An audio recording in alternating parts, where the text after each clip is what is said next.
سردار شہرام خان ایک موبائل کے لیے کسی لڑکی سے نکاح کرے گا؟ شہرام نے افسوس سے سنڈفی میں سر لایا۔ تو پھر کیوں کیا نکاح اور رخصتی بھی کروا لی؟ آپ موبائل توڑنے کی سزا کے طور پر مجھے یہاں قید نہیں کرنا چاہیے تھا۔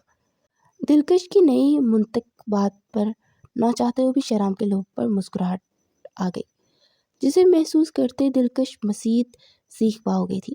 قید تو واقعی آپ کو کرنے کا ارادہ ہے۔ ویسے حیرت کی بات ہے، مجھے نہیں پتا تھا کہ میری مسز میں یہ کوالٹی بھی ہے کہ وہ دوسروں کے دلوں کے راز بھی جان لیتی ہے۔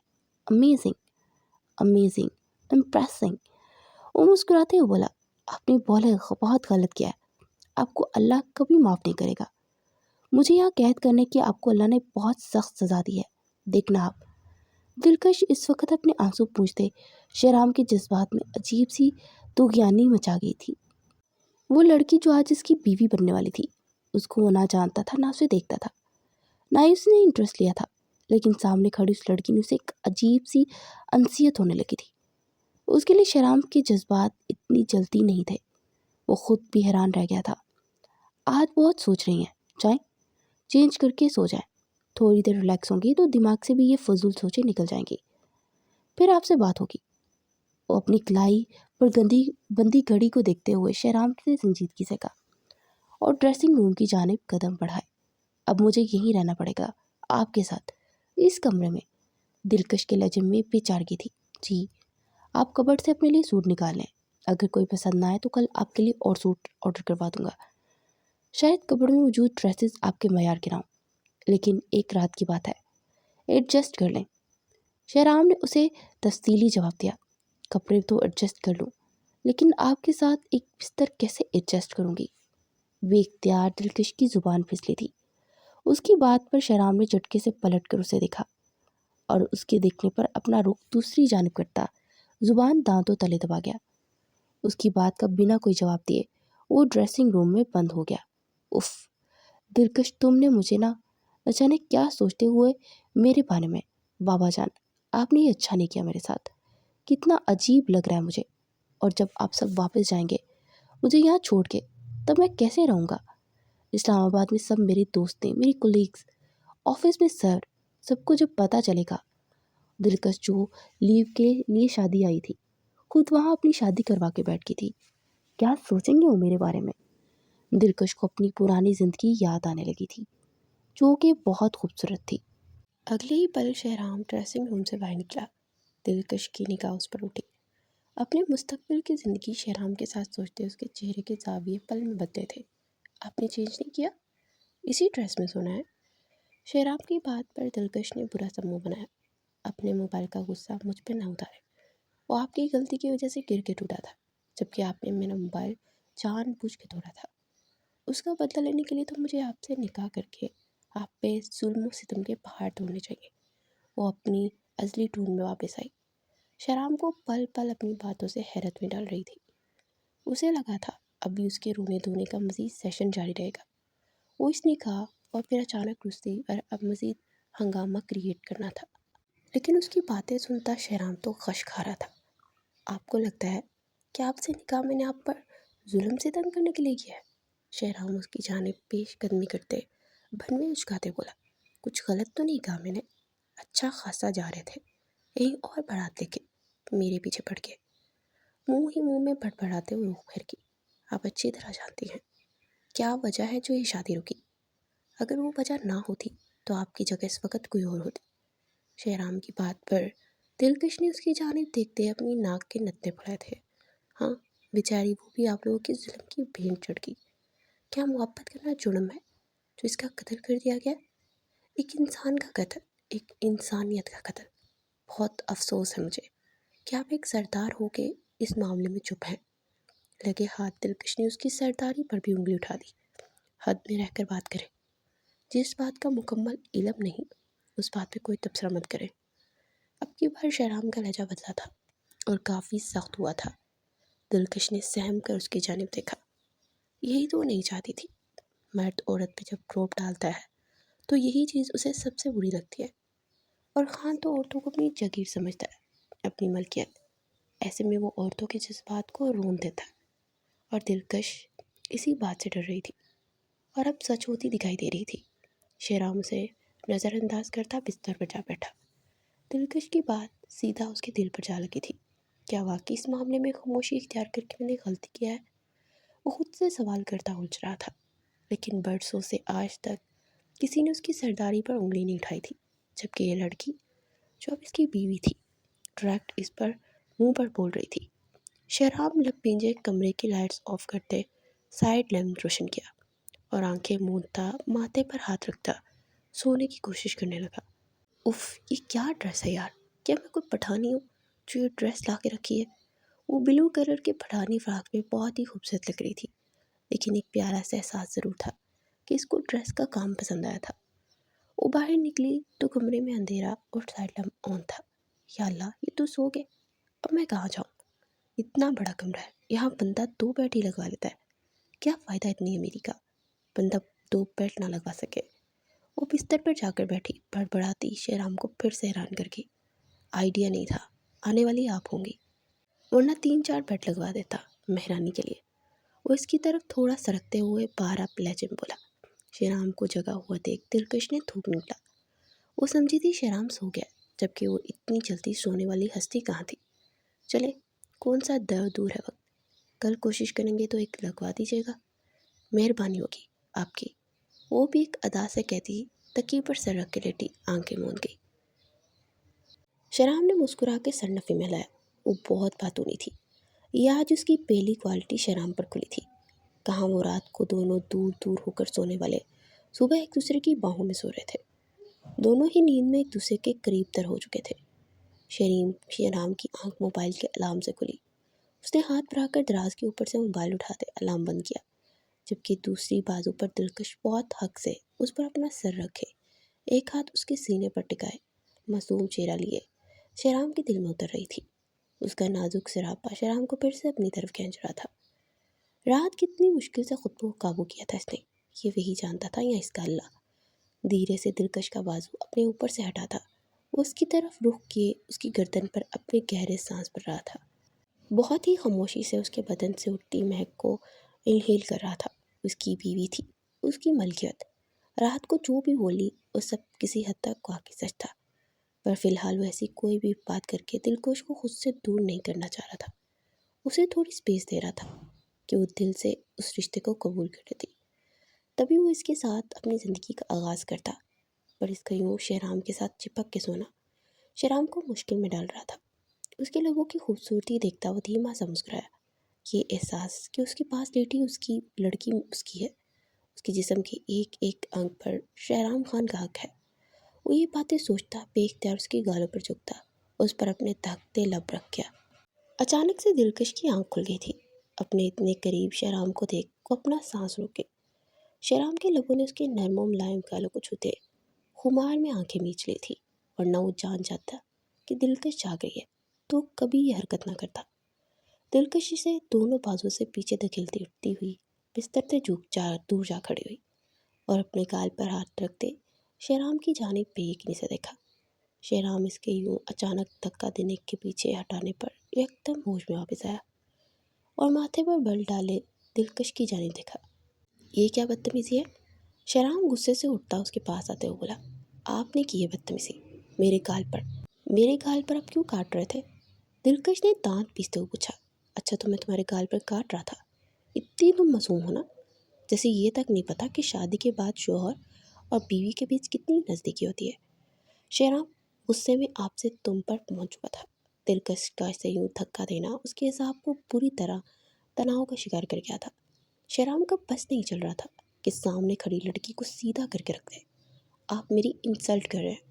اس کی باتوں کے جواب میں دلکش منہ بنا کے بولی۔ میں انسلٹ کر رہا ہوں یا تم؟ رات سے دیکھ رہا ہوں، کیا کچھ نہیں بولے جا رہی ہو تم؟ چپ کر کے سن رہا ہوں کہ تم اچانک اس رشتے کو قبول نہیں کر پا رہی ہو۔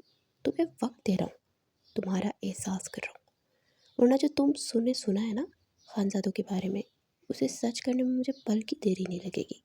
وہ سخت غصے میں اس کے پاس آتا دبا دبا چلایا۔ وہ سہم کے 2 قدم پیچھے ہٹی۔